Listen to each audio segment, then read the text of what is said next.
Montana's landscape isn't just defined by its rugged beauty, it's shaped by the leaders of the land. This is Leadership, Legacy, and the Land, unveiling the stories of the passionate volunteer leaders who drive the Montana Stockgrowers Association.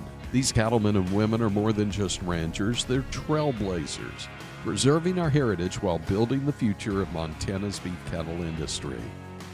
Brought to you by Stockman Bank, Montana's brand of banking. Skip Ahlgren, and we ranched in Winnett, Petroleum County for 40 years, and kind of retired from there and moved up here to Grass Range. I'm Diane Ahlgren. We ranch here now, but we started out in the Muscle Shell Breaks in the Winnett, Petroleum County area. Started out with a lease in the 80s, and you young guys don't remember the 80s, but the 80s were our 30s. It was ugly. Started with a lease, there was grasshoppers, drought, all the normal things, but on top of that we had 18% interest for our operating loan. We started day working and then leased a ranch, went broke, like say in the 80s, paying 18% interest just does not work. So we got out of it with a few little scrawny cows and did it a little more day work. And some folks that we knew in the Winnett area, but weren't necessarily friends with, weren't close with.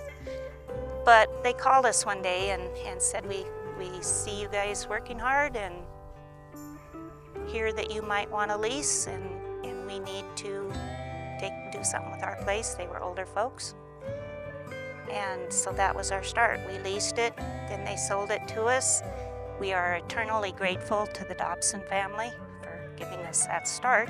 For us, since we had that opportunity, we were given that opportunity to get a start. There's no other option but to pass that on. Well, like Diane said, somebody give us an opportunity and we'd certainly like to pass that on. And we've sold half of the place and leased the other half. And that's been very important to us to keep it in ranching and keep young families there. Well, there's no easy answers. Some old guy told us that it was a hell of a lot easier putting it together than it is figuring out what to do with it. And I would agree with that.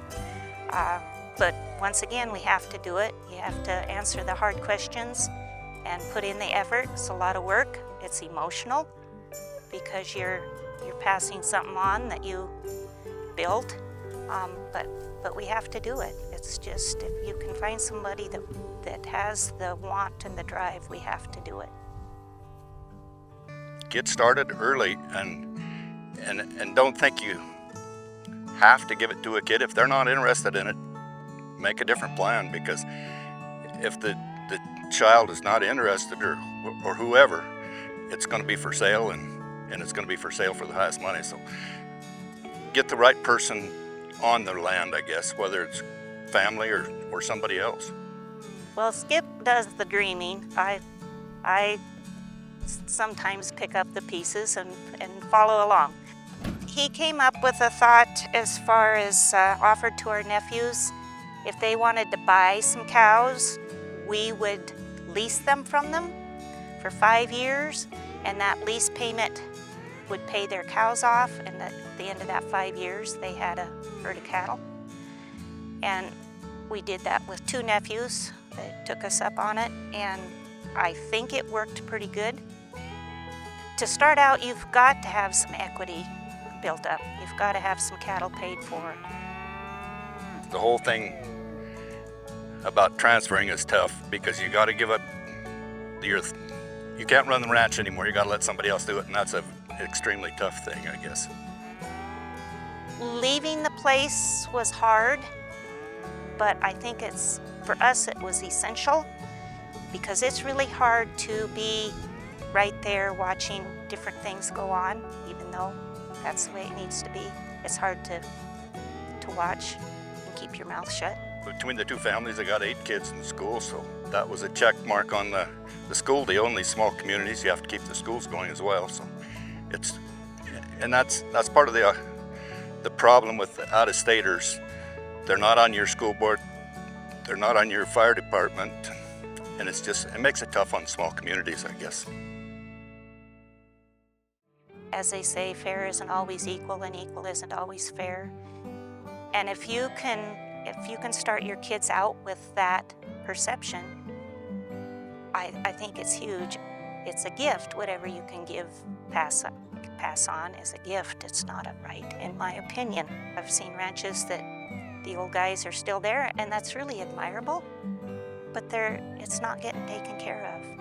And the young person is not having that opportunity. So I so encourage people to get started early with it.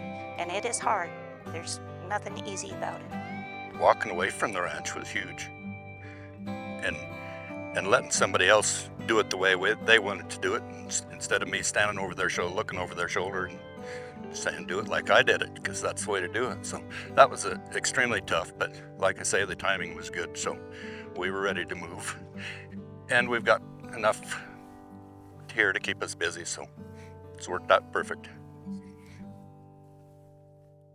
This is Leadership, Legacy, and the Land. Brought to you by Stockman Bank, Montana's brand of banking.